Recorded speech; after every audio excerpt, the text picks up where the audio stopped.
no pensé jamás poder dedicarme a la carpintería.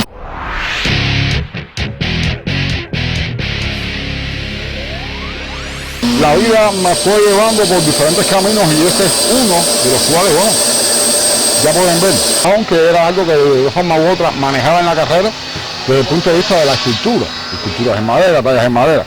Tenemos un taller de carpintería, un grupo de jóvenes con talento.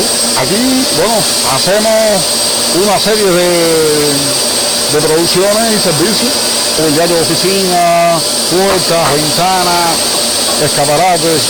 Más bien es nuestra creatividad, la imaginación, el límite que tengamos aquí. Queremos responder a una demanda de una serie de productos y servicios que hoy no existen. Crear empleo, generar presupuesto estatal un aporte, sustituir importaciones y en aras incluso hasta de poder exportar en el momento. También tenemos producciones desde el punto de vista social, crear talleres de creación. Queremos transmitir ese conocimiento que de años ya hemos ido adquiriendo a las nuevas generaciones.